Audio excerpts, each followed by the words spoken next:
ভয়, ভূতে ভয় পাও? সেটা সেটা মানে ওই পরিস্থিতি অনুযায়ী আর কি, হয় হয় কখনো কখনো গা ছমছম করে। তো বকখালিতে একবার আমার একটা ট্রিপ চলছিল, তো সেখানে একটা বিচের কাছাকাছি রিসর্টেই আমরা ছিলাম। তো কিছুক্ষণ গল্প করার পর জেনারেলি আমরা ঘুমিয়ে পড়ি। তো হঠাৎই আমার ঘুমটা ভাঙে, তখন রাত 2-2:30 এরকম কিছু একটা হবে। একটা বিকট কান্নার শব্দে, বিকট কান্নার শব্দ। আরে ভাই ধাক্কা কিউ দে রহে হো? তখন আমি বলি যে আরে মেনে কাহা ধাক্কা দিয়া। তখন তার সাথে আরো 3-4 জন সেই একইভাবে বলতে থাকে। বলতে বলতে একটু কথা কাটাকাটি হয়। তারপর তার মাঝখান থেকে একজন বলে আরে ছোড়ো না, চলে জানে। তো ওই বলার পর আমি এগিয়ে যাই। তো 3-4 পা এগোতেই হঠাৎ আমার কি খেয়াল, আমি মানি ব্যাগটা মানে পকেটে হাতটা দিই, দেখি মানি ব্যাগ নেই। এমনি বললে বিশ্বাস করবে না যে আসার পথে আমরা এরম মানুষও দেখেছি, মানে যেখানে মানুষ অন দ্য ওয়েতে মারা গেছেন, যাকে নিয়ে নিচে নামা হচ্ছে। অ্যাকচুয়ালি রুটটা ইজ ভেরি টাফ। ঘোড়া যে মানুষকে নিয়ে ওঠে, সেটাও পড়ে, ঘোড়া মরে পড়ে আছে পাশে। হ্যাঁ, it's a difficult route. Welcome to Travelzia family. Travelzia বাঙালির নিশ্চিন্ত ভ্রমণ পার্টনার। ভ্রমণ মানেই আমাদের প্রথমেই কী মনে পড়ে? অ্যাডভেঞ্চার, খুশি, আনন্দ, মজা, অজানাকে জানার আর ব্যাগ ভর্তি স্মৃতি নিয়ে বাড়ি ফেরার গল্প, কি তাই তো? তাই আজকের পডকাস্টে আমরা হাজির করেছি এমন একজন মানুষকে যার রয়েছে প্রায় 20 বছরের ভ্রমণ করার অভিজ্ঞতা। তিনি আমার বিশিষ্ট বন্ধু, তিনি আমার অনেক দিনের পরিচিত, তার সাথে আমার খুব ভালো সম্পর্ক, তাই আলাপ করাবো আপনাদের সঙ্গে। রয়েছেন আমাদের ট্রাভেলজিয়ার tour operation lead mister Arup Bhattacharya.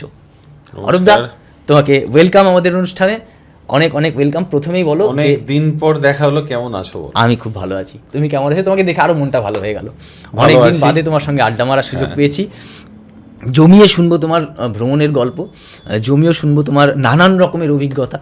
তো প্রথমেই আমাকে বলো, যেটা আমার অনেকদিন ধরে জানতে ইচ্ছে করছিল, যে বছরে বাড়ি থাকো কদিন? দেখো, গুণে বলা তো পসিবল নয়, তবে যেটা তোমাকে বলতে পারি, বছরে 8-9 মাস বাড়িতে থাকি না। যে কারণে ধরো শুনতে হয় আমাকে যে বাড়িতে থাকার কি দরকার, বুঝতেই পারছো। এটা খুব খুব প্রাসঙ্গিক, মানে এই অভিযোগটা আসা তো সত্যিই খুব প্রাসঙ্গিক।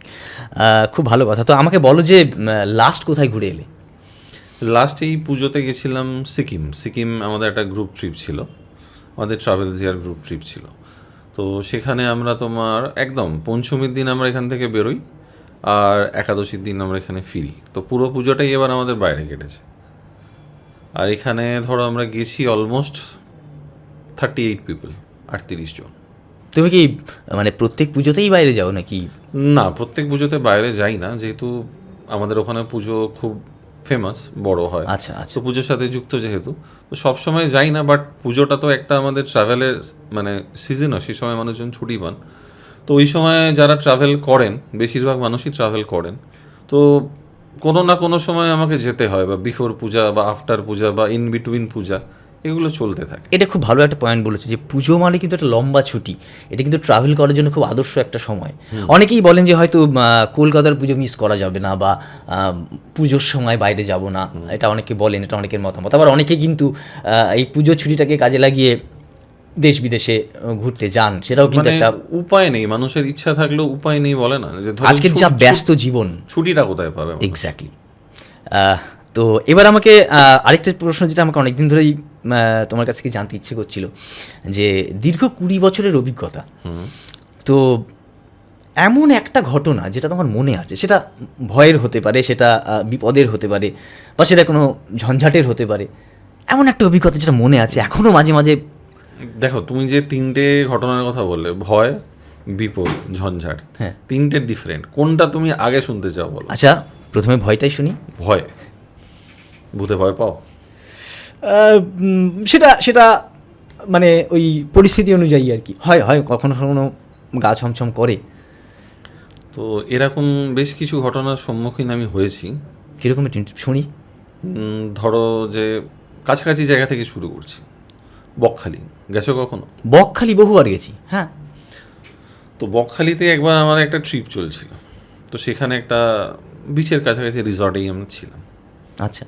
তো রাত্রিবেলা আমার রুম পার্টনার ছিল আমারই সেম এজের, একটি ছেলে। তো আমরা রাত্রিবেলা আফটার ডিনার শুতে যাই। তো কিছুক্ষণ গল্প করার পর জেনারেলি আমরা ঘুমিয়ে পড়ি। তো হঠাৎই আমার ঘুমটা ভাঙে, তখন রাত 2টো 2:30 এরকম কিছু একটা হবে। একটা বিকট কান্নার শব্দে, বিকট কান্নার কান্নার শব্দ? শব্দে মানে তুমি শুনতে পাচ্ছ live? লিটারালি আমি শুনতে পাচ্ছি। মানে সেটা কোনো মহিলার কান্না বা বাচ্চার কান্না? মহিলা। আচ্ছা, ওকে, তারপরে? অ্যান্ড মানে আমি জাস্ট ঘুম ভাঙলে মানুষের যেটা হয়, হ্যাঁ। শুনতে পাচ্ছি কিন্তু বোঝার চেষ্টা করছি আওয়াজটা আসছে কোথা থেকে। ঠিক তখন আমি পাশের বেডে দেখি যে আরেকজন যে আমার রুমমেট ছিল, সেও উঠে বসে আমার দিকে তাকিয়ে দেখছে। তখন মানে দুজনেই হতচকিত অবস্থা। সেই অবস্থায় সে আমাকে জিজ্ঞেস করছে, তুমিও কি কিছু শুনতে পাচ্ছ? আমি বলি হ্যাঁ। তো এই অবস্থায় দুজন ছেলে আমরা, তো দরজা খুলে ধরো বাইরে বেরোই।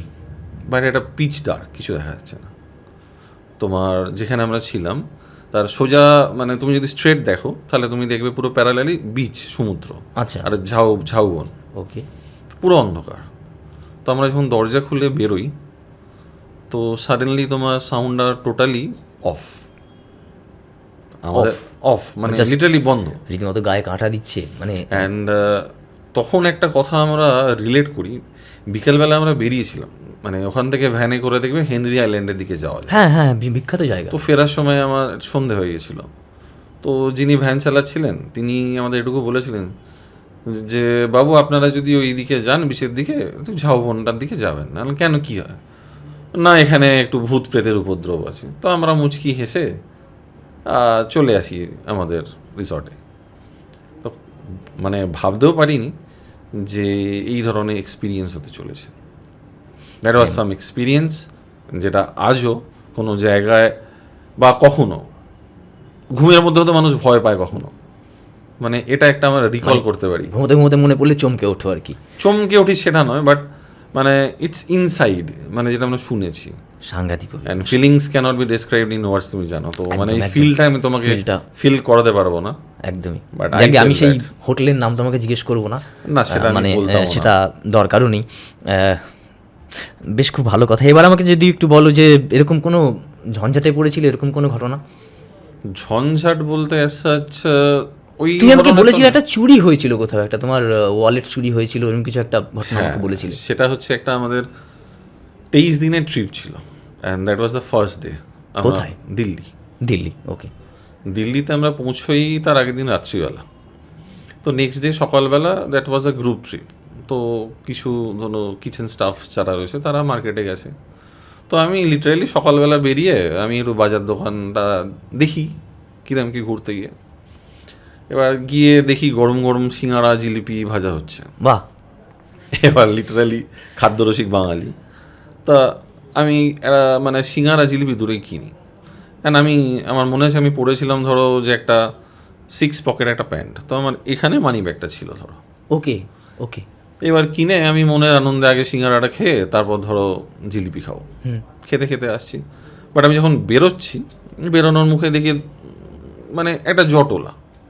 তো আমি যতই বেরোতে যাই না আমার গায়ে ধাক্কা লাগছে, সরে যাচ্ছি তাও লাগছে। হঠাৎ করে তাদের মধ্যে থেকে একটি ছেলে আমাকে বলে, আরে ভাই ধাক্কা কিউ দে রহে হো? তখন আমি বলি যে আরে মেনে কাহা ধাক্কা দিয়া।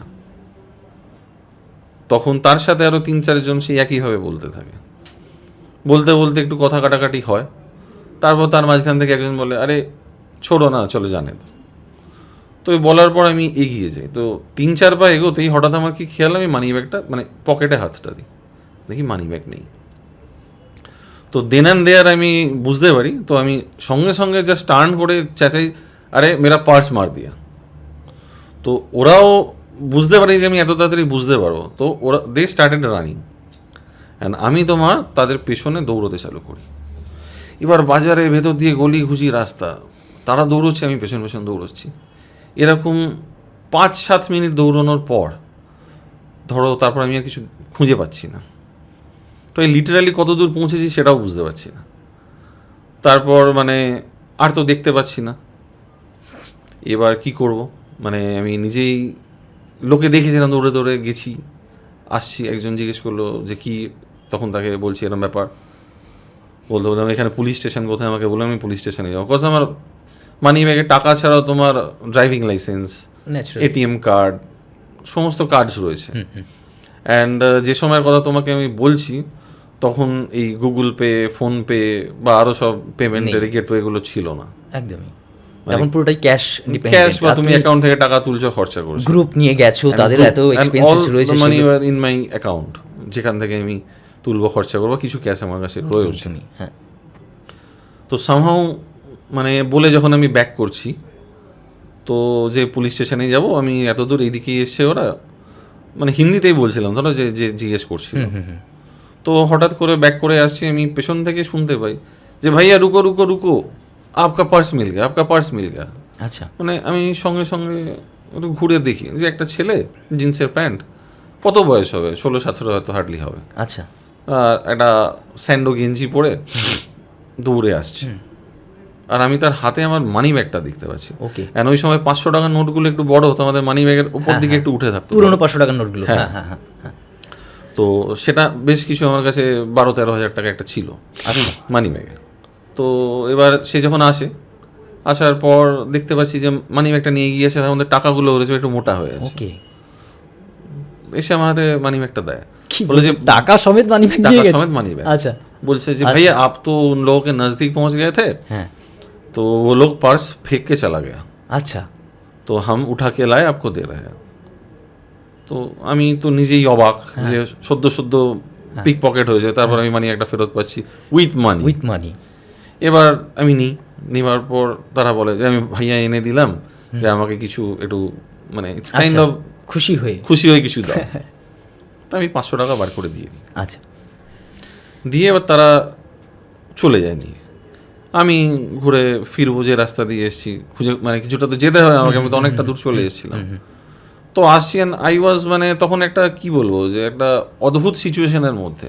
তো মানি ব্যাগটা নিয়ে আমি জাস্ট পকেটে ভরে এগোতে যাবো, একটা বয়স্ক ভদ্রমহিলা, পুরনো বাড়ি, পাশে বসে আছেন উনি। সে বলে যে বেটা রুকো, ইধার ব্যাঠো, জল দিল, থোড়া পানি পিও। আচ্ছা, दांड करालेन, बोलो अभी अकेले मत जाना, क्योंकि जो तुमको पर्स तुम्हारा लौटा के गया ना, वो भी उन लोगों के साथ ही होगा। तुम उन लोगों के नज़दीक पहुंच गए थे, और अगर तुम पुलिस के पास जाओगे, लोकेशन दिखाओगे, तो पुलिस डेफिनेटली पकड़ लेगा उन लोगों को, আচ্ছা, इसीलिए तुमको ये लौटा कर गया। एंड ये तो उन लोगों को अच्छा नहीं लगा होगा, तो वो लोग रास्ते में कोई ना कोई तो खड़ा होगा। তো এই বলার পর ওর বাড়ি থেকে একজনকে ডাকলো, আই ক্যান রিকল, ওর ছেলেটার নাম ছিল সচিন। আচ্ছা, যে বলো সচিন ইধার আও, ওর ভাইয়াকে থোড়া আগে তক ছোড় কে আও। আচ্ছা, ওই হয়ে গলির মুখ অবধি ও আমাকে ছেড়ে দিয়ে গেল। বাহ, দারুণ একটা অভিজ্ঞতা। মানে এত দূরে গিয়ে এরকম একটা ঝামেলার মধ্যে জড়িয়ে পড়া, মানে সত্যি এগুলো মানে যারা এতগুলো মানুষের দায়িত্ব নিয়ে যান, তাদের যে এরকম কত ঝামেলায় পড়তে হয়। আমি জানি, মানে অরূপদা এরকম অনেক ঝামেলায় পড়েছেন, যেগুলো আমাকে বিভিন্ন সময় গল্প করেছেন। হয়তো তার মধ্যে এটাই মনে আছে বলে আজকে বললেন, কিন্তু এরকম প্রচুর ঝামেলায় পড়েছেন, যেগুলো থেকে বেরিয়ে আসা সত্যি উপস্থিত বুদ্ধি এবং মানে ঈশ্বরের কৃপা ছাড়া সত্যি সম্ভব নয় আর কি। হয়তো অনেক বড় ক্ষতি হয়ে যেতে পারতো। যাই হোক, আমরা সে সমস্ত নেগেটিভ আলোচনা ছেড়ে একটু পজিটিভ দিকে যাই আর কি। এমন কিছু একটা অভিজ্ঞতা আমাকে একটু বলো, যেটা সত্যি তোমাকে আজও আনন্দ দেয়, মানে যেটা তোমার মনে হয়েছিল যে সত্যি এটা আমি করে খুব ভালো একটা কাজ করেছি। মানে ট্রাভেল তো তুমি করাও ডেফিনেটলি, কিন্তু এমন কিছু একটা ভ্যালু অ্যাড করেছিলে তুমি কারো জীবনে, বা কোনো একটা ট্রাভেল মানে ট্যুরিস্ট তোমার গেস্টের সাথে, যেটা এখনও তোমার মনে আছে। যেটা তুমি বলতে চাইছো, এখানে আমি একটা ঘটনা মনে করতে পারি, যে কেদারনাথে যখন দুর্ঘটনা ঘটে, ফ্ল্যাশ ফ্লাড যেটা হয়েছিল, আচ্ছা, অনেক লোক সেখানে, প্রচুর মানুষ মারা যায়। তো তার 2 বছর পর আমাদের একটা 4 ধাম ট্রিপ ছিল। আচ্ছা, তো সেখানে আমরা প্রায় 23 জন মতো ছিলাম।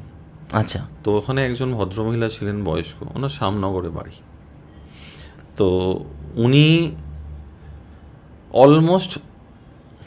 ওভার 100 কিলোজ ওনার ওয়েট হবে। আচ্ছা, she was in her 60s।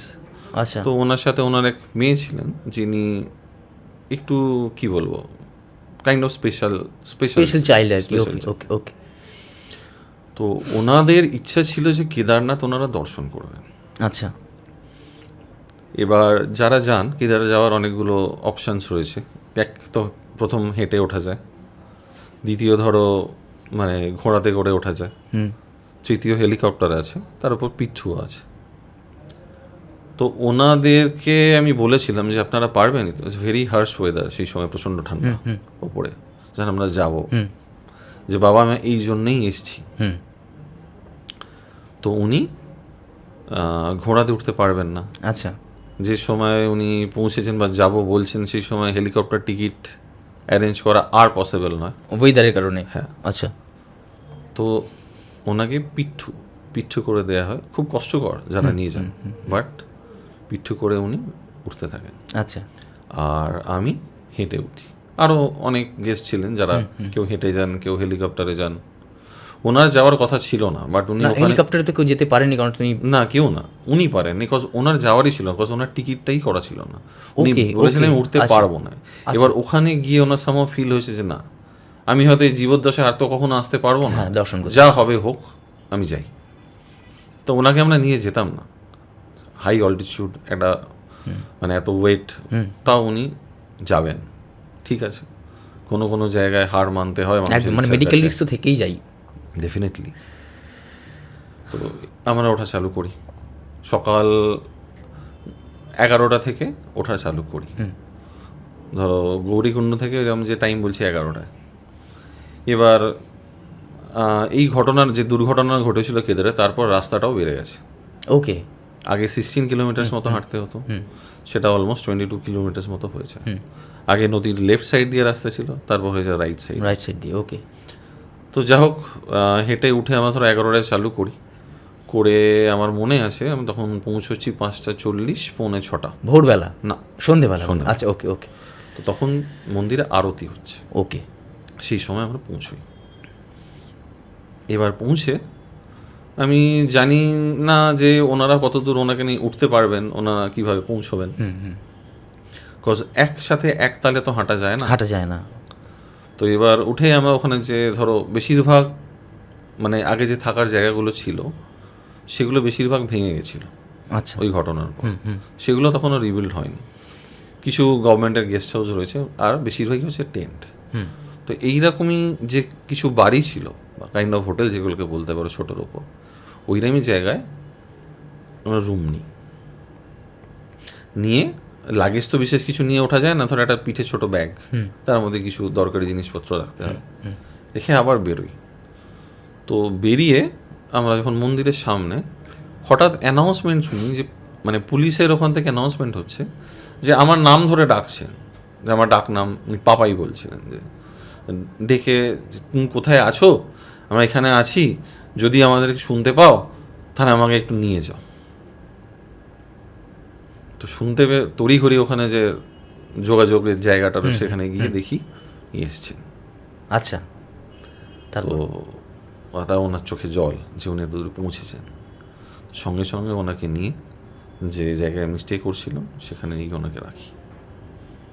And পরের দিন সকালবেলা যখন আমরা মন্দিরে যাই, একদম ভোরবেলা, অ্যান্ড কেদারে যদি তুমি কখনো গিয়ে থাকো বা ওই জায়গায় যদি থেকে থাকো, তুমি স্পিরিচুয়াল ফিল করতে আই থিঙ্ক বাধ্য। মানে আমি এত জায়গায় ঘুরে বেড়াই, বাট স্টিল আমি শুয়েছি ধরো রাত্রিবেলা, ঘুম ভেঙে গেছে আমার 4:20, সোজা ছাদে। ধরো কেদার মন্দির আমার থেকে 70-80 মিটার দূরে। ওকে, পেছনে মানে পুরো বরফে ঢাকা কেদার ডোম পাহাড়, তুমি তারা মানে চোখের সামনে সব দেখতে পাচ্ছ। তখন কিন্তু তুমি একটা অন্য জগতের, মানে তুমি তখন তোমার একটা আধ্যাত্মিক বুঝতে পেরেছি, ফিল হয়। হ্যাঁ, আমার মনে হয় দর্শকরা হোক যারা গেছেন কেদার তারাও ডেফিনেটলি তোমার সাথে ডেফিনেটলি ফিল করে থাকবে, মানে দিস ইজ নট নিউ। যারা গিয়ে না, সত্যি তোমার এই কন্ট্রিবিউশনটা আমি ইনফ্যাক্ট শুনেছি যে তুমি না, কন্ট্রিবিউশনটা ধরো মেন পার্টটাই এখনো বলা হলো না, সেটা হচ্ছে তোমার সকাল উনি তো এসেছিলেন, যা হোক একটু তো হাঁটতেই হয় কোনো না কোনো জায়গায়। নামার পর ওনার পা অত্যন্ত সোয়েলিং হয়েছিল, তো ওনাকে মানে কি বলবো, উনি তো মানে আমার মায়ের বয়সী ধরো বা একটু বড় হবেন, তো উনি আমার কাঁধে ভর দিয়ে উনি অব্দি যান, পুজো দেন। অ্যান্ড দ্যাট ওয়াজ সো মানে কি বলবো, রিল্যাক্সিং, মানে একটা সো প্রাউড মোমেন্ট যে একজন মানুষ যিনি এসছেন এবং তুমি বললে বিশ্বাস করবে না যে আসার পথে আমরা এরম মানুষও দেখেছি মানে যেখানে মানুষ অন দ্য ওয়েতে মারা গেছেন, যাকে নিয়ে নিচে নামা হচ্ছে। অ্যাকচুয়ালি রুটটা ইজ ভেরি টাফ। ঘোড়া যে মানুষকে নিয়ে ওঠে সেটাও পড়ে, ঘোড়া মরে পড়ে আছে পাশে। হ্যাঁ, ইটস আ ডিফিকাল্ট রুট। সব থেকে বড় কথা মানে তোমার এই কন্ট্রিবিউশনটা জন্য তো প্রথমেই তোমাকে থ্যাংক ইউ। আর দ্বিতীয়ত ওই ম্যাডামের মনের জোর, মানে উনি যে ওই রকম একটা অবস্থার মধ্যে, ওই রকম শারীরিক পরিস্থিতির মধ্যেও যে ওই অবধি যাওয়ার মনের জোরটা, মনের জোরটাই হচ্ছে সব থেকে বড় কথা। দেখো মানে credit is not mine, credit is all hers. একদম, কজ একদম উনি ওই বয়সে ওই চেহারায় মনের জোর নিয়ে উঠেছেন। এটার জন্যই ওনার আমি কি করেছি, আমি যেটুকু একটা সাধারণ মানুষ হেল্প করা উচিত আমি মনুষ্যত্ব পালন করেছি, আর কিছু না। একদমই তাই। কিন্তু ব্যাপারটা হচ্ছে ফিল যে যেখানে মানে এইটুকু করতে পেরেছি, এজন্য আই রিয়েলি ফিল মানে ফেল্ট হ্যাপি। না, আমি এরকম অনেকের কাছে অভিযোগ শুনেছি যে এই মনুষ্যত্বটুকুও অনেকে পালন করে না। তো সব থেকে যেটা মানে খারাপ লাগে আর কি এই বিষয়টাই। আর আমি যেটা আরেকটা জিনিস শুনেছি, এটা আমি মানে দর্শকদের বলতে চাই, এটার মধ্যে কোনো লোকানোর ব্যাপার নেই, কিছু ইয়ে নেই, যে ট্রাভেলজিয়া বা তোমার টিম, তোমার যে এন্টায়ার টিম, আজকে এক সময় তুমি একা করতে, এখন তোমার একটা বড় টিম হয়েছে, সবাই মিলে অপারেট করে। তো প্রত্যেকে বাচ্চা এবং বয়স্কদের প্রতি বা প্রতিটি টুরিস্টের প্রতি যথেষ্ট কেয়ারিং এবং মানে যথেষ্ট তাদের সব দিক থেকে সাপোর্ট দেয় আর কি, সমস্ত রকমভাবে। মানে এটা আমি শুনেছি, এটা আমাদের কাজ, এটা তোমাদের কাজ না, কাজের বাইরেও যেটা তোমাদের কাজ নয় সেখানেও তোমরা ইয়ে করো, মানে মেডিকেল ট্রিটমেন্ট থেকে শুরু করে অ্যারেঞ্জ করে যতটা করা সম্ভব। এখন একটা দুর্গম জায়গায় গিয়ে সত্যি তো একটা মানুষকে তো প্রথমে পুরো বোঝা যায় না, বাট যখন আমাদের কোনো সিলেকশন হয়, আমাদের যে এমপ্লয়িজ যারা রয়েছে, উই আর লাইক ফ্যামিলি, সেখানে একটা জিনিস আমরা সবসময় নজরে রাখি, হিউম্যান বিইং হিসেবে সে কেমন। কাজ তো করতেই হবে, ধরো কাজ চলতে থাকবে, একদম একদম মানুষটাকে ভালো হওয়া খুব প্রয়োজন। একদম, যে বাইরে গিয়ে যাতে অ্যাটলিস্ট মানে সে হিউম্যান হিসাবে ভালো হলে না দেখবে অনেক জিনিস ইজি হয়ে যায় করতে। আমি ইনফ্যাক্ট এই ব্যাপারটাও তুমিই বলেছিলে আমাকে একবার, তুমি মনে করতে পারো কিনা দেখো, যে কারো একটা পাহাড়ে গিয়ে পা মচকে গিয়েছিল, পা মানে খুব সাংঘাতিক অবস্থার মধ্যে পড়ে গেছিল, তুমি মানে সাংঘাতিকভাবে তাকে আর কি কি করেছিল এই ব্যাপারটা, আমি না খানিকটা আমি না, এটা ট্রেকিং ছিল অ্যাকচুয়ালি। ট্রেকিং, ওকে, ওটা আমরা হিমাচলের একটা জায়গায় গেছিলাম, সেখানে কিছু টেন্ট করেও ছিলাম, কিছু মানে মানুষের বাড়িতেও ছিল, অ্যান্ড তাদের আতিথেয়তা তোমাকে আমি বলে বোঝাতে পারবো। হ্যাঁ, পাহাড়ের মানুষদের সত্যি ওরা জানো টুরিস্টদেরকে ভগবান মনে করে। খাউলি, টিল, এই সমস্ত জায়গার নাম শুনেছো?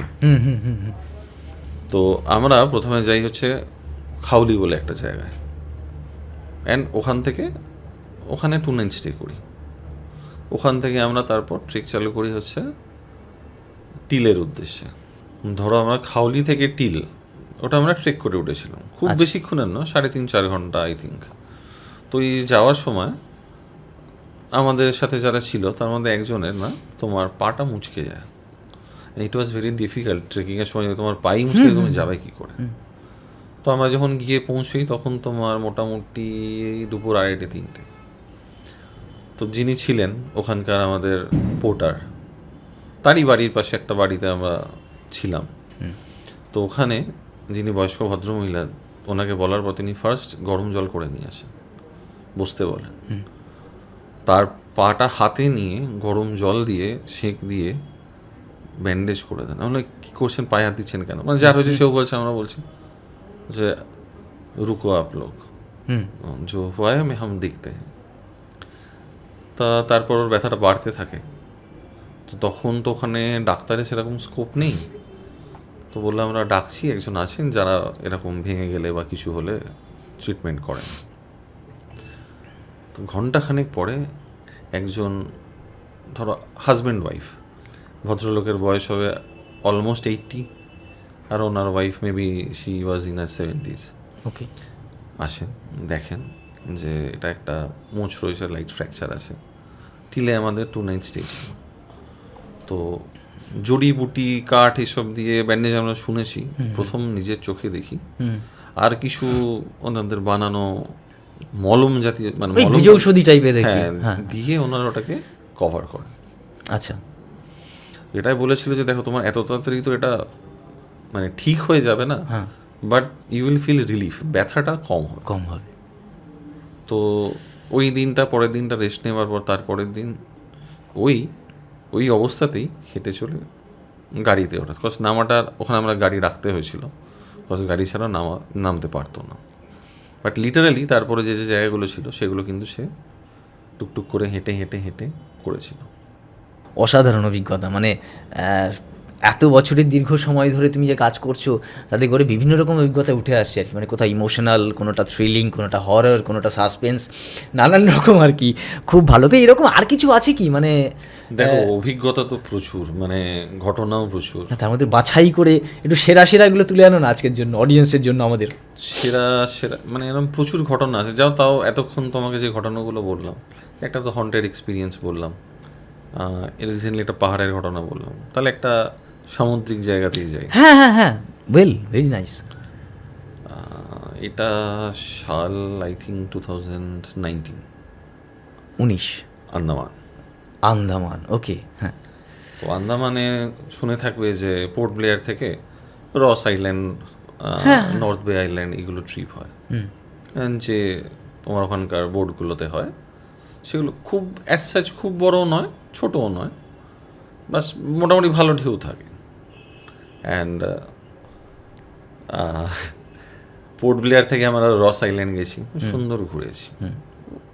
ওয়েদারটা আস্তে আস্তে একটু খারাপ হয়েছে। আচ্ছা। মানে একটু মেঘলা, ঝড় বৃষ্টি হলে যেরকম হয় ওরকম হয়ে আসছে। তো আমরা করে বেরিয়েছি নর্থ বে যাব। নর্থ বেতে দেখবে অনেকে স্নরকেলিং হয়, স্কুবা ডাইভিং হয়, এগুলো সমস্ত হয়। তো বোটে উঠেছি, এগোচ্ছে, ঝড় শুরু হয়ে গেছে, মানে মাঝ সমুদ্রে? মানে খুব মারাত্মক ঝড় বলাটা ভুল হবে, বাট একটা মোটামুটি মাঝ সমুদ্রে 70-80 কিলোমিটার বেগে হাওয়া একটা বিশাল ব্যাপার, মানে প্রাণ হাতে নিয়ে চলা। জাস্ট বোটটা না মানে উঠছে নামছে, জল ছিটকে গায়ে। আচ্ছা। যারা আছে তারা মোটামুটি, মহিলারা মোটামুটি কান্নাকাটি চালু করে দিয়েছে। কতজন ছিল এই বোটে? অনেকজন থাকেন। আচ্ছা। ওভার 50-60 পিপল তো ছিলেন। ওরে বাবা, আচ্ছা, ওকে, তারপর? এবার মানে কিছু করার নেই, চারদিকে মাঝ সমুদ্রে ঢেউ তোমাকে আমি বলে বোঝাতে পারবো না। মানে একটা জায়গায় মানে অলমোস্ট এগোচ্ছে না, দাঁড়িয়ে আছে, ঢেউতে দুলছে, কান্নাকাটি, চেঁচামেচি, কেউ কাউকে সামলাচ্ছে, বাচ্চারা কিছু বুঝে উঠতে পারছেন না, কেউ মানে ভগবানের নাম জপ করছে, আর আমি সামনে দাঁড়িয়ে দাঁড়িয়ে দেখে যাচ্ছি কি হচ্ছে। আমারও মনে হয়েছে যে আজই হয়তো শেষ। মানে ওটা কি তোমারই ট্রিপ ছিল? সব তোমারই গেস্ট ছিলেন? সব গেস্ট আমার ছিল না, বাট অনেক গেস্ট আমার ছিলেন। আচ্ছা, আরও গেস্ট ছিলেন কিছু। ওকে ওকে। মনে হয়নি তা নয়। তারপর ভাবলাম যে দেখি এরম মানে কি হয়, আর কতক্ষণ ধরে এটা সহ্য করতে হয়, বা আদৌ কি এটা থেকে আমরা বেরোতে পারবো। তো সামহাউ মিনিট 12-15 একটা অভিজ্ঞতার পর নর্মালি ওয়েদারটা মানে হাওয়াটা বন্ধ হয়ে যায়। তো আমরা যখন নর্থ বেতে পৌঁছই, লোকে নেমে কান্নাকাটি করছে, মানে অ্যাক্টিভিটিস কী করবে, খাওয়া দাওয়া কী করবে, তার আগে that we are alive, finally বেঁচে ফিরেছি। এরপর ওখান থেকে তো আমাদের ফিরতে হবে আবার পোর্ট ব্লেয়ার। কেউ আর ভোটে উঠতে চাইছে না। মানে এক অনবদ্য অভিজ্ঞতা, অদ্ভুত, মানে কি বলবো যে হরিফাইং ব্যাপারটা। বাট আজকে বলতে গিয়ে হয়তো আমি হাসছি, বাট সেই সময়, সেই মুহূর্তে দাঁড়িয়ে সেটা যে কতটা মানে ভয়ঙ্কর, সেটা হয়তো দর্শকরাও খানিকটা ইমাজিন করতে পারছেন, মানে এটা বুঝবে তোমরা। আচ্ছা, আন্দামানের প্রসঙ্গ যখন উঠলই, আমার খুব জানতে ইচ্ছে করে সেলুলার জেলের কথা, মানে যেখানে স্বাধীনতা সংগ্রামের ইতিহাস এখনো জীবন্ত হয়ে আছে। তো তুমি কতবার গেছো আন্দামানে? আন্দামানে গেছি আমি 12 বার। 12 বার? বহু মানুষ একবার যেতে পারে না, যাই হোক তুমি 12 বার গেছো। তো সেলুলার জেল নিয়ে খুব ছোট্ট করে কিছু বলো না, মানে কিছু আলাদা কিছু মনে হয় যে তোমার ওখানে গিয়ে কিছু আলাদা, মানে ধরো একটা স্বাধীনতা সংগ্রামীদের যে জায়গা, বা ওখানে যে লাইট অ্যান্ড সাউন্ডের যে প্রোগ্রামটা হয়, মানে that itself speaks for their valour আর কি। মানে যে ওই প্রোগ্রামটা যদি তুমি দেখো কখনো, বা গিয়ে ওটা সাক্ষী হতে পারো, মানে যে লাইট অ্যান্ড সাউন্ডের যে প্রোগ্রামটা সন্ধ্যেবেলা হয়, দিনের বেলা বা বিকালবেলা ধরো তুমি সেলুলার জেলটা ঘুরে দেখলে কোথায় ছিল, কোথায় বীর সাভারকার নিয়ে অনেক কথাবার্তা হন। তা যে জায়গায় ওটাকে কালা পানি বলা হতো আগে। কালা পানি হ্যাঁ, পাহাড়, হ্যাঁ, পাহাড় না, কালা পানি মানে হচ্ছে ওটা সাজা হতো কালা পানি, বিকজ ওই জেলে তুমি পালানোর জায়গা নেই, তো যেদিকে লাফ মারবে মানে 7টা উইংস থাকতো তুমি যেদিকেই যাও তুমি পালাতে গেলে হচ্ছে পড়বে সমুদ্র। সমুদ্রে।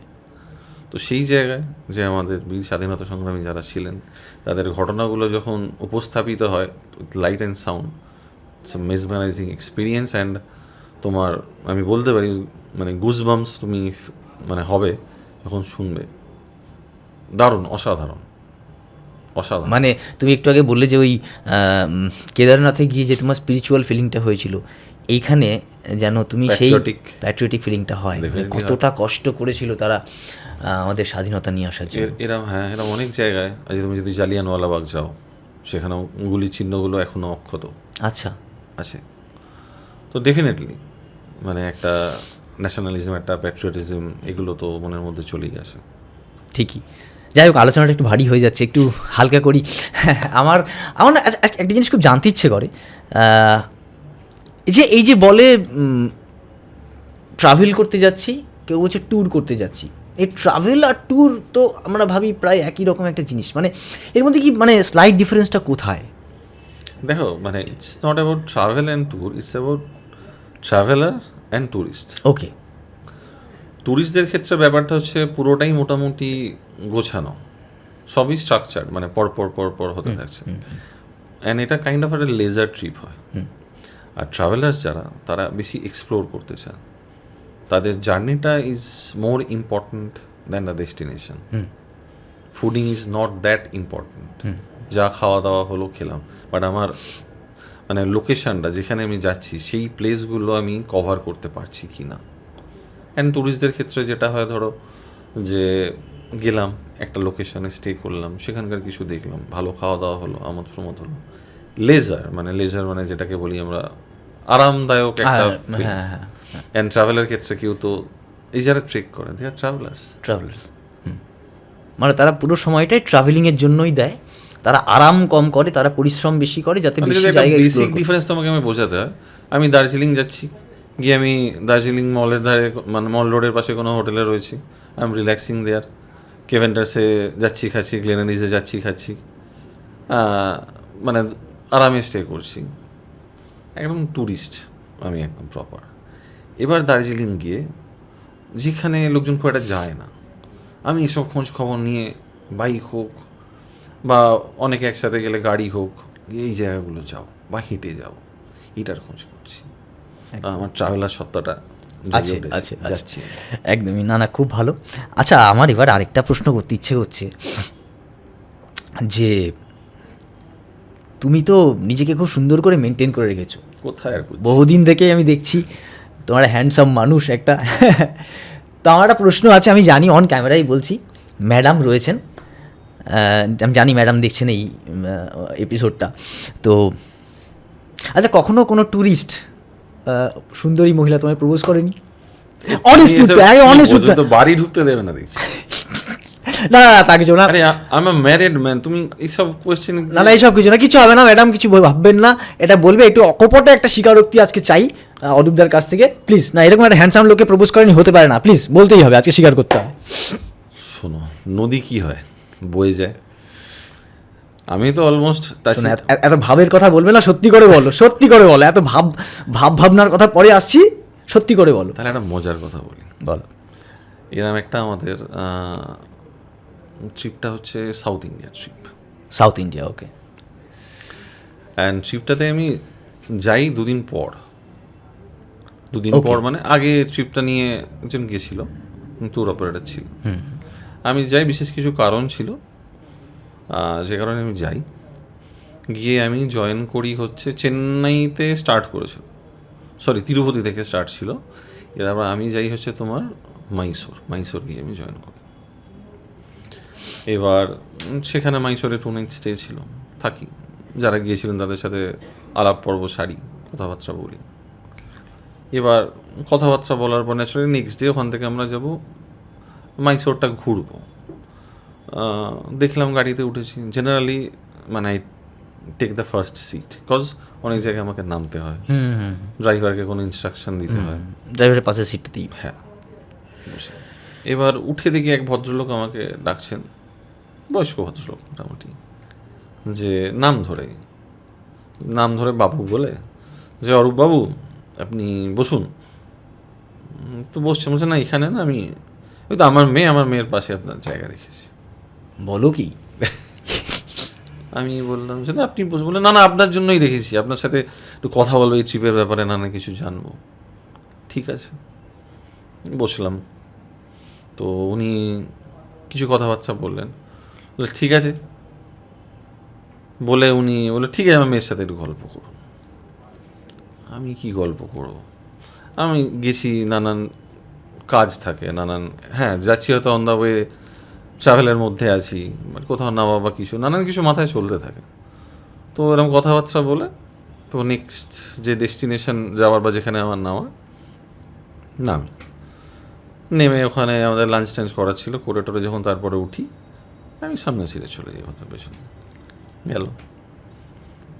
নেক্সট ডে আমার ওখান থেকে যাবো উটি। মানে মেয়ের বাবার পছন্দ হয়েছে তোমাকে, তাই তো? তো উটি যাবো, হ্যাঁ হ্যাঁ। দেখি সেম ঘটনা। বললাম না, আবার পাশে বসিয়ে মেয়ের সঙ্গে গল্প করুন। পাশে বসি, এবার হচ্ছে যে উটি যাবো, যে কিছু তো বলতে হবে।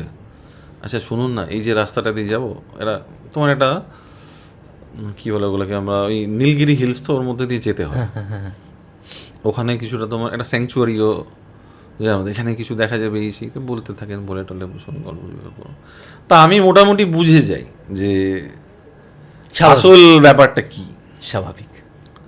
তা কি বলবো, কিছু তো বলার নেই, সেইটা বুদ্ধি করে ট্যাকেল করতে হয় আর কি। তুমি যা বলে প্রস্তাব আসেনি তা নয়, বুদ্ধি করে কিভাবে আসলে খুব বুদ্ধি করে কোয়েশ্চেনটা এমনভাবে ঘুরিয়ে আনসার দিলেন, খুব বিচক্ষণ মানুষ তো। যাই হোক থাক, আমরা এটা নিয়ে খুব একটা ঘাটাচ্ছি না। আমি পরের প্রশ্নে যাই, বরং এসব করলে তো ওর থেকে খুব একটা বেশি বার করা যাবে না, ওটা আলাদা করে বিহাইন্ড দ্য ক্যামেরা কিছু না করেও শুনছি, তুমি আওয়াজ শোনাবে। আচ্ছা এবার আমাকে একটুখানি বলো, আমার মনে হয় দর্শকরা এবার শুনতে চাইবেন, যে পাহাড়ে বা সমুদ্রে, এই যে তুমি অ্যাক্সিডেন্টাল সিচুয়েশনের কথা বললে, তো এরকম পাহাড়ে খুব বেশি হয় এইসব জিনিসগুলো, হঠাৎ করে ধস নেমে গেল বা হঠাৎ করে গাড়ি আটকে গেল, মানে এই ধরনের সিচুয়েশন কখনো ফেস করেছো? হ্যাঁ করেছি। সেটা একটু কাশ্মীরে যেবার ফ্লাড হয়, সেবার আমরা কাটরা থেকে কাশ্মীর যাবো, তার পাটনি টপে স্টে করছিলাম। তো সেই সময় মারাত্মক বৃষ্টি, মানে যে মেঘ ভাঙা বৃষ্টি বলে সেই বৃষ্টি। তো আমরা আর কাশ্মীর ঢুকতে পারিনি, কাটরা বৈষ্ণোদেবী করার পর আমরা যেতে পারি, পাটনি টপে স্টে করেছিলাম। মানে তোমার কতজনের গ্রুপ ছিল? ওটা ছিল আমাদের এক্স্যাক্ট বলতে না পারলেও বড় বাস ছিল 32-33 জন। 32-33, মানে তোমার বোধহয় 30-এর নিচে কোনো গ্রুপই হয় না। না এরম না। আচ্ছা, এরম না, হাইয়েস্ট গেছি 60 জনকে নিয়ে। আচ্ছা আচ্ছা। আর লোয়েস্ট ধরো কিছু ক্ষেত্রে যেতে হলো বাধ্য হয়ে, বা মানুষজন চাইছেন যেতে হবে, সেটা যেরাম হোক। সেটা আসি আগে, এটা বলো আগে এই এক্সাইটিং ব্যাপারটা। এটা এক্সাইটিং, মানে তোমার এক্সাইটমেন্ট এখন মনে হচ্ছে, but that was really very tough time. তো ওই সময় কাশ্মীরে যে ট্যুরিস্টরা ছিলেন, তাদেরকে কাশ্মীরিরা ডেফিনেটলি ট্যুরিস্টদেরকে যেভাবে খুব মানে বার করেছিলেন কাশ্মীর থেকে, একদম ফ্লাড কন্ডিশন, পুরো ফ্লাড হয়ে গেছে। তো আমরাও ওখানে আটকে পড়েছি। আমাদের কাটরা থেকে বেরিয়ে পাটনি টপ হয়ে আমাদের শ্রীনগর ঢোকার কথা, শ্রীনগর যেতে পারিনি, মানে সে রাস্তা ধসে একাকার কাণ্ড। আমরা ওখান থেকে ট্রিপটাকে ঘুরিয়ে ওই অবস্থায় চলে আসি। তোমরা গেলাম ডালহাউসিতে স্টে হলো, ডালহাউসি ধর্মশালা করে অমৃতসর হয়ে সেটা ব্যাক হলো। এটা একটা। আর একবার পুরোপুরি ধসের মুখে পড়েছিলাম লাচুং থেকে গ্যাংটক নামার সময়, যেখানে অন দ্য ওয়ে ধস নামার জন্য গাড়ি দাঁড়িয়েছিল, অ্যান্ড আমাদের মানে ফোর্স আইটিবিপি বলো বা আমাদের আর্মি যারা রয়েছেন, আর্মি কিভাবে হেল্প করেন, আর তারা নিজেদের লাইফ কিভাবে রিস্ক নিয়ে সাধারণ মানুষের জন্য কাজ করেন, মানে আমার নিজের চোখে দেখা। And how fit they are. মানে সবসময় hats off to Indian army Always. আচ্ছা, Any given day. সত্যি মানে ওরা না থাকলে আমরা এত মানে সুখে শান্তিতে থাকতে আসলে পারতাম কিছু না। জায়গায় না গেলে ভাবতে পারা যায় না যে আমরা এখানে বসে এত গল্প করছি, চা খাচ্ছি, কফি খাচ্ছি, ঘুরছি, যা কিছু করছি কাদের জন্য করছি, একদমই তাই, কি স্যাক্রিফাইস তারা করেন আমাদের জন্য একদম। ডে ইন ফ্যামিলিকে ছেড়ে এত ডেঞ্জার জোনের মধ্যে দাঁড়িয়ে তারা আমাদেরকে প্রোটেক্ট করেন। আজকে আমরা গুরুদংমার লেক যাওয়ার সময় থাঙ্গু বলে একটা জায়গা পেরোই 14,000 ফিট আই থিঙ্ক, তারপর গুরুদংমার হচ্ছে 17,800 ফিট। তার আগে যে চেক পোস্ট ওনারা আমাদের চেক করেন, আর ইউ ফিলিং ওকে, যাওয়ার সময় নামার সময় ঠিক হ্যাঁ এ ঠিক নেই, অক্সিজেন দিচ্ছে, চা খাওয়াচ্ছে, নেই করছে, বাট দে আর স্টেইং দেয়ার। আমার একজন বন্ধু রিসেন্টলি গেছিল ওই ছাঙ্গুর ওই দিকটাতে, তো ও একটা অদ্ভুত সিচুয়েশান দেখেছিল যে মানে একদম দুপুরবেলা অ্যাজ ইফ সন্ধে হয়ে গেছে, মানে আচমকা মেঘ এসে। বহুবার ঘটেছে, এটা তুমি দেখেছো? বহুবার ঘটেছে। ছাঙ্গু পার হয়ে বাবা মন্দির যাওয়া যায়, একটা রাস্তা তুকলা বলে একটা দিকে যাচ্ছে। আচ্ছা, তো তুকলাতে আমরা যখন ওখান থেকে ভালো কাঞ্চনজঙ্ঘা মানে ভিউটা পাওয়া যায়, তখন বাজে কটা, 1:45 মানে রোদ্দুর, সুন্দর চকচকে কাঞ্চনজঙ্ঘা দেখছি। হঠাৎ উইদিন 5 to 10 minutes পাশের লোককে দেখতেই পাচ্ছি না। পাহাড়ে 12টার পর যে কোনো হাই অল্টিটিউডে ওয়েদার চেঞ্জ হয়ে যায়। এই যে ওয়েদার চেঞ্জের কারণে তুমি চট করে ডিসিশন নিয়ে ইনস্ট্যান্ট রুটটা চেঞ্জ করে ফেলো, একটা দীর্ঘদিনের অভিজ্ঞতা থাকলে এটা ইনস্ট্যান্ট চেঞ্জ তো ওভাবে হয় না, যখন তুমি এতজন মানুষকে নিয়ে যাও ইনস্ট্যান্ট চেঞ্জ হয় না। হ্যাঁ, ইনস্ট্যান্ট কিছু ডিসিশন হয়, যেটা ধরো আজকে আমরা যে জায়গায় যাচ্ছি এখানে এর থেকে বেশি আর থাকা যাবে না। লাইক তুমি যদি বলো আজকে আমরা মাউন্ট আবু থেকে জয়সালমের যাব, 425-30 কিলোমিটার রাস্তা আছে, এটা আমাকে বেরোতে হবে আর্লি মর্নিং, এটা 12 আওয়ার্স আমরা জার্নি করবো। তো আমি চাই না যে সন্ধেবেলায় আমরা ওই ফাঁকা স্ট্রেচের মধ্যে দিয়ে যাই। তো যে কারণে ধরো ভোরবেলা আমরা 5:30 বেরোলাম, গিয়ে দেখা গেলো ওখানে আমরা 6টায় পৌঁছেছি, 5টায় পৌঁছেছি। মানে মোটামুটি সারা ভারতবর্ষ তোমার হাতের তালুর মতো চেনা না একদম? সারা জীবনে ভারতবর্ষ ঘুরে শেষ করা মুশকিল। এমন একটা দুটো জায়গার নাম বলো যেখানে তুমি যাওনি। আমি যাইনি? হ্যাঁ, মণি মহেশ যাইনি। মণি মহেশ, আচ্ছা, সেটা কোথায়? মণি মহেশ হচ্ছে এটা ট্রেক করে তোমাকে যেতে হয়। আচ্ছা, হিমাচলে। ওকে, মানে যাওনি? না, এটা থেকে মনে পড়ে গেল কেদারের ঘটনা। কেদারে গিয়ে তুমি দেখতে পাবে আমরা যে সাধু বাবাদের দেখি যে গায়ে ছাই ভস্য মেখে বসে আছে ওই ঠান্ডায়, নাগা সন্ন্যাসী যাদেরকে বলে। হ্যাঁ, অলমোস্ট। ধরো কেদারে যখন আমরা ছিলাম টেম্পারেচার -4, অসাধারণ পুজো দিয়েছিলাম। এখন হয়তো মানে জড়িয়ে ধরে পুজো দেওয়া যায় না, বাট আমার কাছে একটা মানে রূপোর বেলপাতা ছিল, মা দিয়েছিল, যদি যাস একটা পুজোটা দিয়ে দিবি। তো সেখানে ঘি লাগিয়ে দিয়ে পুজো দিয়ে এসেছিলাম। এবার তারপরে বেরিয়ে যখন দেখছি, জানতাম যে ওখানে এই মানে সাধু বাবারা থাকেন, দেখছি ওই ঠান্ডায় শুধু ছাই ভস্য মেখে ওনারা মানে যা সেবন করেন করছে। আমি হাঁ করে দেখছি। তো বলছে, বেটা यहाँ क्या देख रहे हो, बाकी साधुओं को देखना है तो जाओ मणি মহেশ, उधर जाकर देखो। তো সে আজ অবধি যাওয়া হয়নি। এরকম আরও কিছু জায়গা আছে, ইচ্ছে আছে যাওয়ার, ইচ্ছে আছে। আচ্ছা, আমাকে এবার বলো, আমার নিশ্চয়ই দর্শকদেরও প্রশ্ন থাকবে যে বেস্ট ভারতবর্ষের মধ্যে বা ওয়ার্ল্ডের মধ্যেও হতে পারে, বেস্ট হানিমুন প্লেসেস কোনটা? মানে নতুন বিয়ে করার পর কাপলরা খুব সুন্দর ট্রিপ করতে পারবেন হানিমুনে 5 দিন 7 দিন। দেখো, মানে এটা মানুষের পছন্দের উপর ডিপেন্ড করে। কেউ চায় পাহাড়, কেউ চায় সি। হ্যাঁ, পাহাড়ের কয়েকটা বলো। যদি বলো তো ফার্স্ট চয়েস ইজ আন্দামান, যদি ইন্ডিয়াতে বলো। আর পাহাড় যদি বলো, পাহাড়ে অনেকগুলো জায়গা ডেস্টিনেশনস রয়েছে। হিমাচল আছে, কাশ্মীর আছে, হিমাচল আউলি বলে জায়গা আছে, উত্তরাখণ্ডে পড়ছে। তা আমাকে যদি বলো মানে honeymoon destination seaside, it's definitely Andaman, and তার কিছুটা কাছে আছে গোয়া। আচ্ছা, যদি ব্যাচেলার ফ্রেন্ডসরা মিলে ঘুরতে যায় তাহলে কোন কোন জায়গা তুমি সাজেস্ট করবে? Thailand, Bangkok, Pattaya. আচ্ছা, থাইল্যান্ডে তো ফ্যামিলি নিয়েও যাওয়া যেতে পারে, মানে ফ্যামিলি নিয়ে বহু মানুষ যান। আমাকে তুমি একটা খুব সুন্দর করে, এটা আমার নিজের জন্যও লাগবে আর কি, থাইল্যান্ডের একটা বেস্ট আইটিনারি, মোটামুটি 5 থেকে 6 দিন থাকবো, বেস্ট আইটিনারি বলে দাও। আমার মনে হয় দর্শকদেরও লাগবে কাজে এটা। 5 থেকে বেস্ট আইটিনারি সেটা সেটা তুমি দেখো যে একদিন বা থাইল্যান্ড হচ্ছে মানে শুধু ব্যাংকক পাঠায় তো না, ক্র্যাবি আছে, ফুকেট আছে, আরো কিছু জায়গা আছে। তবে যদি ফ্যামিলি ওরিয়েন্টেড ট্রিপ করতে চাও তো বেস্ট প্লেস আমি বলবো ক্র্যাবি যাও, ফুকেট যাও, 3 nights ক্র্যাবি, 2 nights ফুকেট থেকে ব্যাক করে এসো। আচ্ছা, আর যদি পুরোটা করতে চাও তাহলে 8 night 9 days, 2 রাত ব্যাংকক, 2 রাত পাটায়া, 2 রাত ক্র্যাবি, 2 রাত ফুকেট। আমার বিদেশ নিয়ে খুব একটা প্রশ্ন করা হচ্ছে না, কারণ দেশের মধ্যেই তুমি এত কিছু অভিজ্ঞতা শেয়ার করে ফেলছো, বিদেশে অবধি যেতেই পারছি না আর কি। যাই হোক, যেটা বলছিলাম যে ভিয়েতনাম এখন খুব জনপ্রিয় হয়ে উঠেছে, বরাবরই ছিল, এখন আরও বেশি করে মানুষ যাচ্ছেন। তো এই ভিয়েতনাম বেস্ট আইটিনারি কি, মানে দেখো আইটিনারি তো ধরো মানে তুমি ঠিক কোন কোন জায়গায় গেলে ভালোভাবে আমি পুরো দেশটাকে এক্সপ্লোর করতে পারবো আর কি? হোচিমিন, দানাং, ফুকক, ট্যামকক, অনেক জায়গা আছে। হ্যালং বে, যেখানে নাইট ক্রুজ হয়। আচ্ছা বুঝলে? আচ্ছা, আবার ওদিক থেকে কাম্বোডিয়াও বেরিয়ে যাওয়া যায়, অনেক জায়গা আছে, সাপা, অনেকগুলো জায়গা আছে। আচ্ছা, একটা প্রশ্ন আমার মনে না অনেক দিন ধরেই রয়েছে, আমি তোমার সাথে দেখা হলেই জিজ্ঞেস করবো বলে আমি মানে জাস্ট ওঁত পেতে আছি। সেটা হলো যে আজকাল সোশ্যাল মিডিয়া খুললেই দেখা যায় এই 5,000 টাকায় আন্দামান, এই 6,000 টাকায় মানে ধরো কী বলে গোয়া, এই জিনিসগুলো হচ্ছে, এগুলো কি সত্যি পসিবল নাকি এটা এর মধ্যে কোনো গিমিক রয়েছে বা এর মধ্যে কোনো হিডেন কিছু রয়েছে?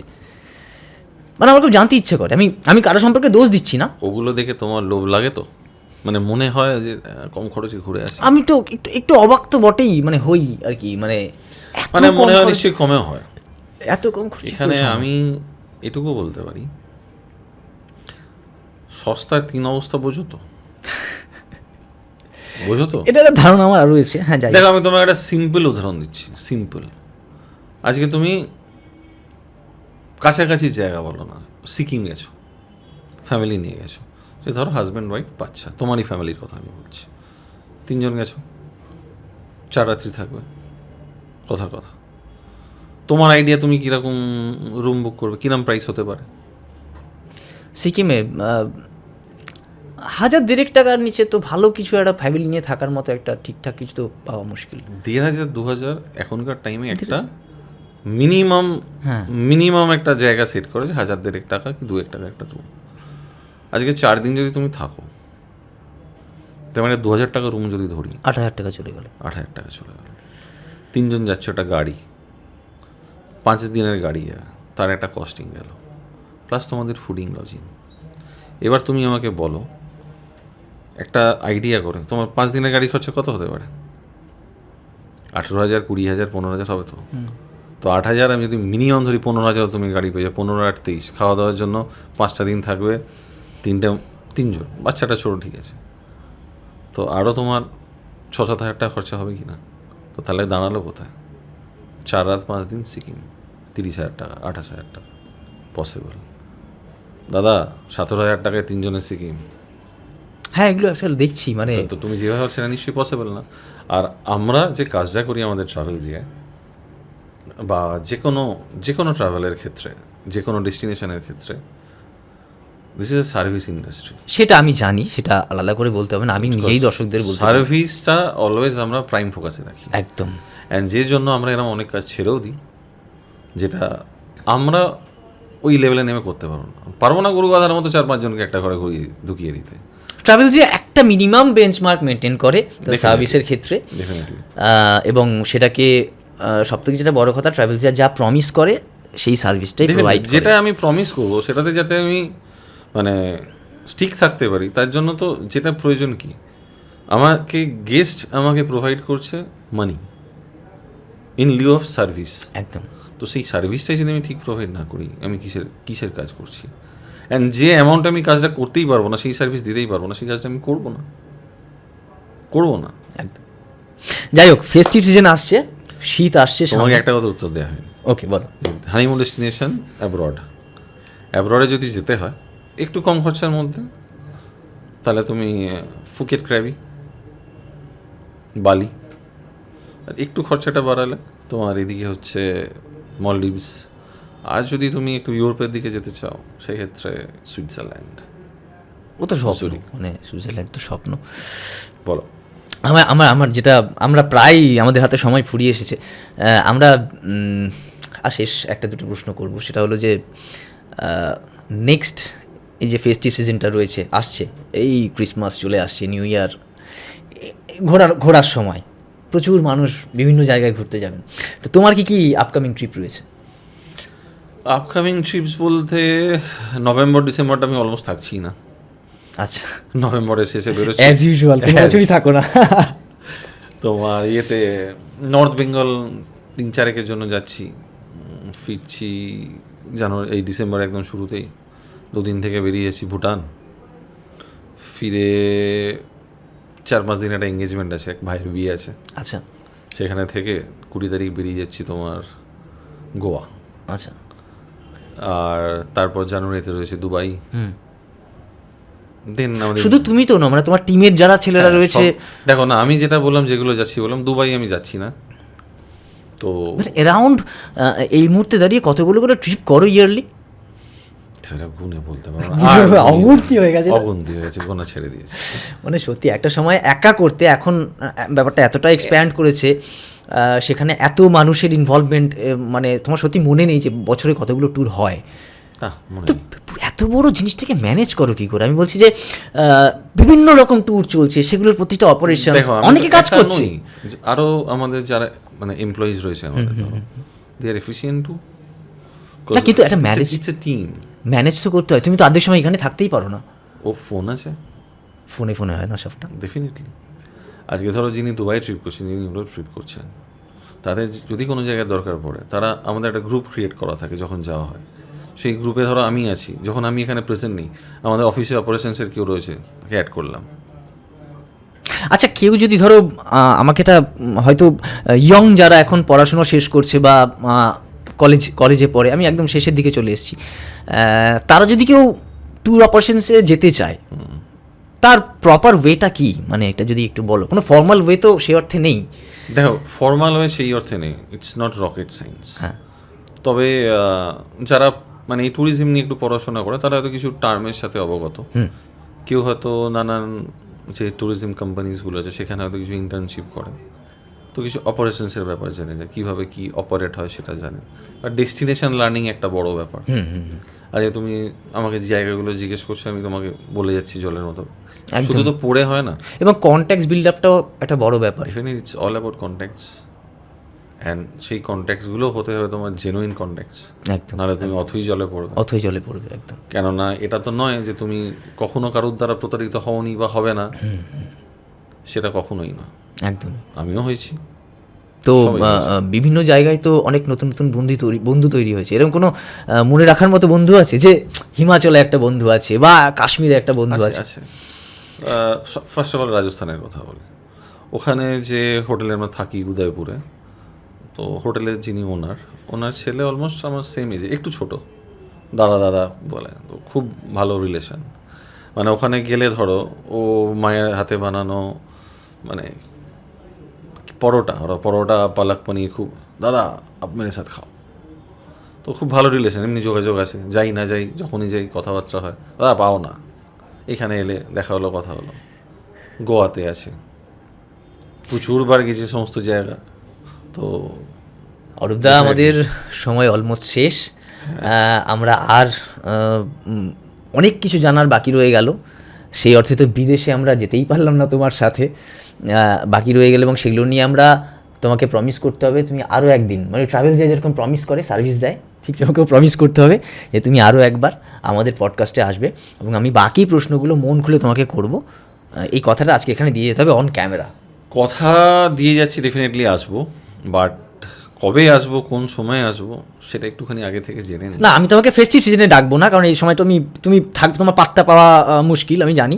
আবার ওই গরম টরম পড়লে যদি টুক করে হয়তো সপ্তাহখানেকের জন্য বাড়ি ফিরলে আমাকে একটা প্লিজ জানিও, আমি তাহলে সেই সময় একটা এপিসোড আরেকবার করবো। আমি ডেফিনেটলি, দর্শকরা ওয়েট করবে তোমার এই এক্সপিরিয়েন্সগুলো শোনার জন্য, মানে অন্তত আজকের এপিসোডটার পর তো ডেফিনেটলি ওয়েট করবে তোমার এই এক্সপিরিয়েন্স শোনার জন্য। ঠিক আছে, তুমি তো অনেক ধন্যবাদ অরূপদা আমাদের এখানে আসার জন্য। তোমাকে আরও একবার ডেফিনেটলি আসতে হবে, কারণ আজকে দেশ নিয়ে কথা হলো, বিদেশ নিয়ে খুব একটা কথা আজকে বলা গেল না, আমাদের সময় খুব কম। তো ডেফিনেটলি তুমি তো ব্যস্ত মানুষ, তোমাকে কোন সময়টা পাবো জানি না। আবার তুমি কোনো ট্রিপের ফাঁকে যদি 3-4 দিনের জন্য বাড়িতে আসো, তাহলে আমাকে একটা ফোন করো, তাহলে আমি আরেকবার তোমাকে জানাবো একদম, definitely। যা তোমার মনে আধা আধুরা রয়ে গেল আমি ডেফিনেটলি পূরণ করে দেবো। একদম। অনেক প্রশ্ন ফাঁকা থাকতে দাও একদিন, আমি ডেফিনেটলি কিছু টাইম তোমাকে দেবো। একদম। তোমার সমস্ত আপকামিং ট্রিপের এক্সপিরিয়েন্স খুব ভালো হোক, তোমার সঙ্গে যারা যাচ্ছেন তাদেরও এক্সপিরিয়েন্স খুব ভালো হোক, তারা তোমার সার্ভিস নিয়ে হ্যাপি থাকুন এবং তুমি আরও অনেক দূর এগিয়ে যাও এবং আমাদেরকে ঠিক একইভাবে বিভিন্ন রকম ভালো ভালো ট্রিপ উপহার দাও। তোমার ট্যুরিস্টরা ভালো থাকো, family নিয়ে ছেলে বড় হচ্ছে, একদম খেয়াল রাখো। যেন কোনো রকম মানে ওই রকম কোনো আনওয়ান্টেড এক্সপিরিয়েন্স না হোক।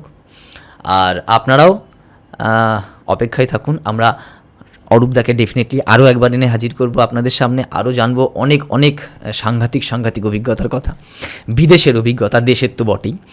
আর এছাড়াও অন্যান্য এপিসোডে, অন্য কোনো এপিসোডে অন্য কোনো অতিথিকে নিয়ে আমি পার্সোনালি আবার হাজির হব আপনাদের সামনে। আর সবসময় চোখ রাখুন ট্রাভেলজিয়ার ইউটিউব চ্যানেলে। আর আপনারাও খুব ভালো থাকুন আর ট্রাভেলজিয়ার ইউটিউব চ্যানেল দেখতে থাকুন। আর অবশ্যই ফেসবুক পেজও ফলো করতে ভুলবেন না। আর কাছে দূরে যে কোনো জায়গায় ভ্রমণের প্ল্যান থাকলে সরাসরি কল করুন ট্রাভেলজিয়াকে। আজকের মতো আসি, থ্যাংক ইউ।